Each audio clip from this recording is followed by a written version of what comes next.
Aujourd'hui, je vais faire un double unboxing. Cette montre-ci m'a été prêtée. Je croyais que j'étais tanné de voir ce type de montre-ci, mais quand j'ai vu leur modèle, il fallait absolument que je leur demande s'ils pouvaient me la prêter. Alors, elle doit retourner.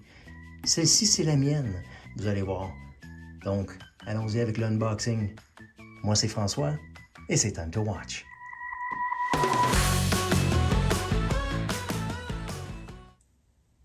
Alors, on va commencer par celle-ci. Cette boîte-ci, on va la garder pour le dessert. Donc, comme j'ai dit dans l'intro, cette montre-ci, elle m'a été prêtée. Et puis, cette compagnie est basée en Allemagne. Donc, ça vient quand même de loin. Moi, je suis ici au Canada, donc j'apprécie beaucoup que Adrian, là-bas, m'ait prêté cette montre. Elle a pris le temps de l'envoyer ici. Cette montre-ci, c'est une montre qui a un look plus vintage, disons, rétro. Et puis, comme je mentionnais, j'étais un peu tanné de ce style de montre. Vous allez voir c'est quoi le type de montre. Mais quand je l'ai vu sur leur site web, aussi c'est dans les feeds de différents forums, je me suis dit, il faut que je leur demande au moins s'ils peuvent me la prêter.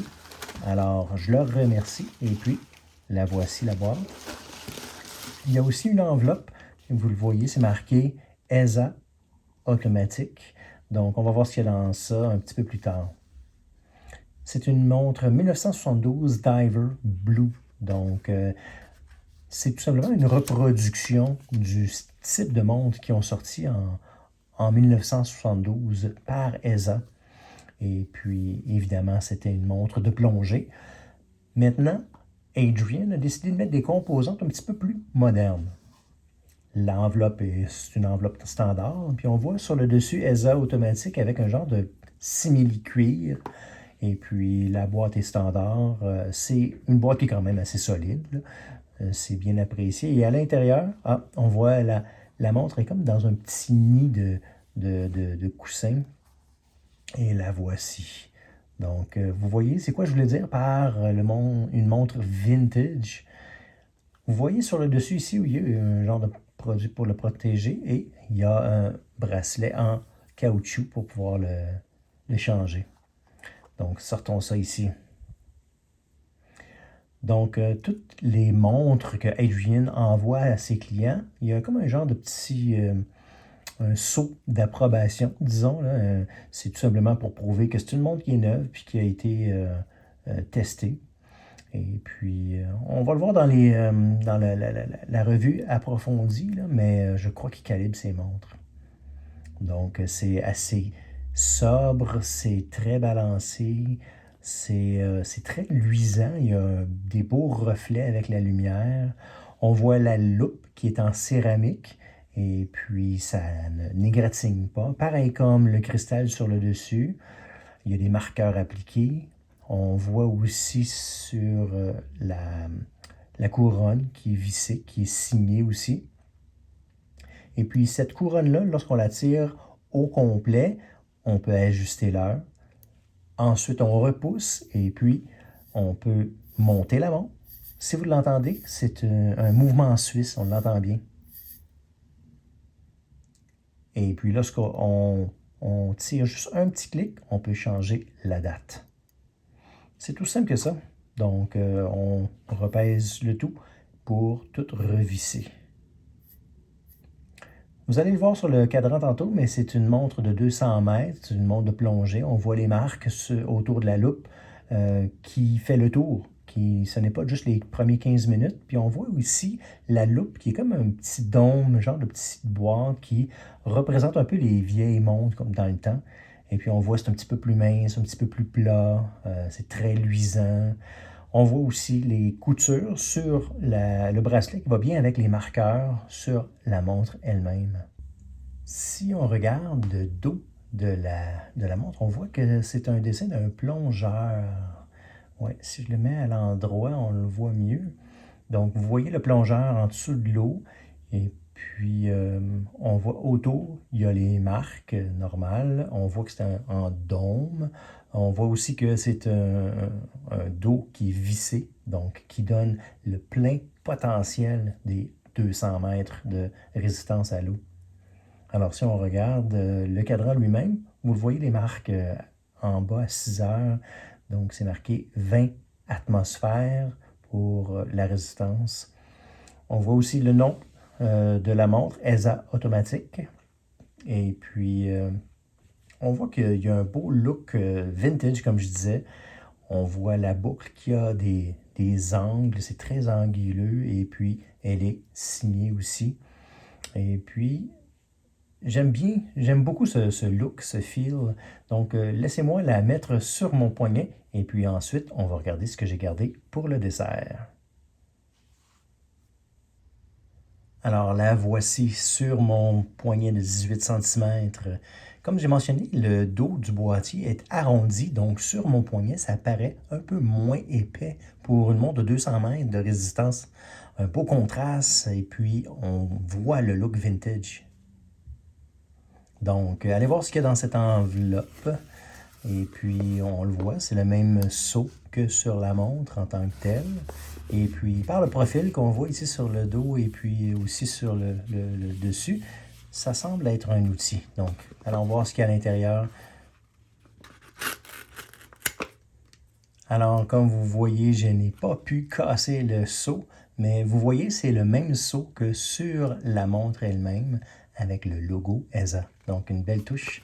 À l'intérieur ici, il semble avoir de la papasse. Donc, allons voir c'est quoi. Et puis, de ce que je peux voir, c'est bel et bien... Oui, c'est ça. C'est une fiche de calibration. Donc, la montre est calibrée avant d'arriver chez le client. On aime ça. Et puis, on a ici le reste de la paperasse qui est la garantie internationale. Et voici à l'intérieur, il y avait effectivement un outil. Alors, on va regarder c'est quoi qu'il y a à l'intérieur. J'aime bien le design. De ce côté-ci, il y a un genre de une petite pointe pour pouvoir enlever le bracelet lorsqu'on a des cornes qui ont des trous. Si on regarde maintenant dans l'autre côté, c'est un genre d'outil que vous allez avoir dans toutes vos montres. Et puis, c'est un tournevis pour pouvoir enlever les pins sur le bracelet. Sinon, on peut essayer d'enlever la barre ici. Donc, on va mettre ça de côté et puis regardons ce qu'il y en a pour le dessert. Alors, la voici, celle que je gardais pour le dessert. Donc, je vais l'ouvrir la boîte. Par contre, pour sauver du temps, je vais sauter quelques étapes. Alors, à ma grande surprise, un cadeau de G-Shock. Vous voyez, et j'aime ça. C'est pas n'importe quel G-Shock, c'est une version 40e anniversaire. Il y en a plusieurs versions de 40e, mais celle-ci, c'est la plus abordable. C'est la DW5040PG. Et elle ressemble drôlement à ma 5610U, mais avec quelques petites différences. Donc, on va voir ce qu'il y a à l'intérieur.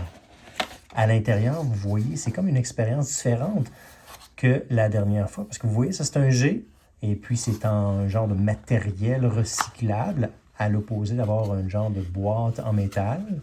Et je crois qu'on peut le recycler, c'est la raison pour laquelle ils font ça. Et puis ça, c'est une petite pochette en coton, disons, et puis dans laquelle il y a la montre elle-même. Et la voici, cette montre, une version 40e anniversaire. On voit l'écran qui est un petit peu doré si on compare avec l'autre. Donc, même un petit peu plus foncé peut-être. Vous voyez aussi les marques sur les côtés qui sont différents par rapport à l'autre. Et puis, ce qui est particulier, c'est le projet Team Tough, qui était le nom de l'équipe qui travaillait sur la G-Shock en 1983. Alors que vous voyez ici, c'est marqué résistance Water Resist 20 bars.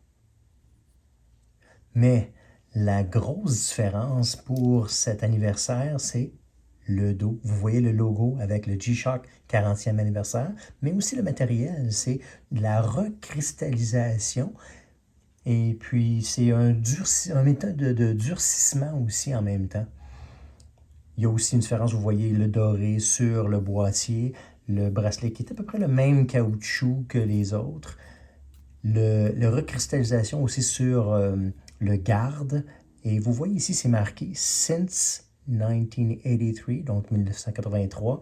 Et chacune des étoiles qui sont là indique une décennie. Et puis aussi, évidemment, on voit la tâche qui est la même matériel qu'en arrière. Alors, c'est l'essentiel des caractéristiques de cette version 40e anniversaire, mais laissez-moi la mettre sur mon poignet. On va voir ce qu'elle a l'air. Et la voici sur mon poignet de 18 cm. Et puis, vous avez vu les caractéristiques, mais j'ai oublié une composante juste ici, qui est l'étoile pour le mode. Le reste, vous l'avez vu sur la tâche, le matériel, ainsi que sur le garde. Et évidemment, je vais faire l'évaluation de cette montre-ci, ainsi que la plongeuse juste là. Et puis, ceci conclut mes unboxings. J'espère que vous aimez ça. Et puis, j'espère qu'on se voit la prochaine fois.